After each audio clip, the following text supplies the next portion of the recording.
Laure Le Baron, 41 ans. J'ai 35 ans. Je suis éducateur et je m'occupe de personnes handicapées déficientes mentales. Je suis enseignante spécialisée en SECPA pour les adolescents en difficulté. Je n'avais jamais trouvé mon compte dans aucun parti jusqu'à présent. Et dans la France Insoumise, j'ai trouvé un vrai élan et c'est pour ça que j'ai choisi de me présenter comme candidat sur la 13e circonscription du Rhône. C'est pas un parti comme les autres parce que déjà il n'y a pas la politique partisane.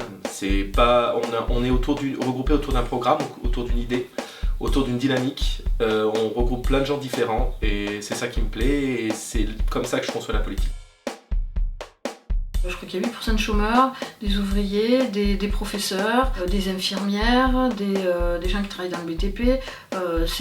C'est vraiment la France représentée dans tous ces corps de métier. Pour moi, la société civile, c'est des gens qui savent ce que c'est que de se lever le matin, d'avoir un salaire qui est dans la moyenne ou très légèrement au-dessus et qui savent ce que c'est que de vivre avec jusqu'à la fin du mois.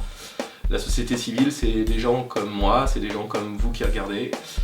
C'est des gens qui sont des fois désintéressés de la politique et qui ont besoin d'avoir des gens comme eux qui les représentent au Parlement. Alors nous, on n'a pas choisi de faire de régionalisme, donc effectivement la 13e circonscription pour moi elle est représentative de l'ensemble de la France. J'y vis, je vois bien comment ça se passe, je vois les difficultés des gens. La première chose que je ferai à coup sûr, c'est abroger la loi El Khomri, la loi Macron, parce que je vois les dégâts que ça fait dans l'entreprise en tant que syndicaliste. Il faut qu'on repense l'écologie comme la base d'un nouveau moteur pour la société. Et je pense que ça revient à toucher au secteur du travail aussi. C'est-à-dire qu'on va créer des emplois grâce à ça et ça va permettre aux gens de mieux vivre.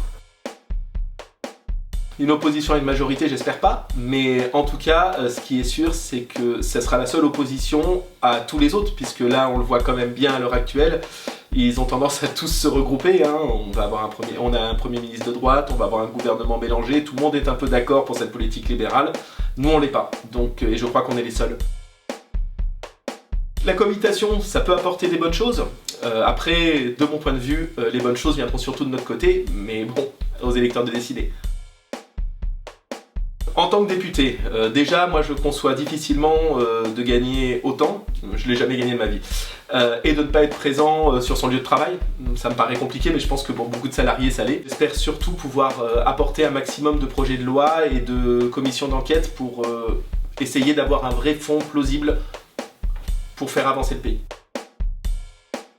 Comment j'imagine les choses dans 5 ans? Si on est élu, bien mieux, j'espère, parce que enfin, pour la première fois dans la 5e République, ça sera une assemblée issue du peuple qui sera élue.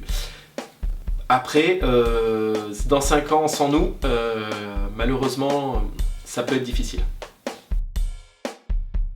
Nous sommes des gens de terrain, nous ne briguons pas forcément un mandat, nous ne sommes pas déjà des élus, donc c'est le métier, nous ne sommes pas forcément des communicants.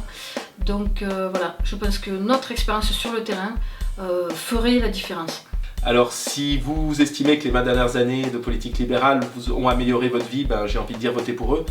Et si vous estimez que quand même les choses vont de plus en plus mal et qu'il est temps de voir la politique et le pays autrement, ben, votez pour nous. Maintenant il tient qu'à vous.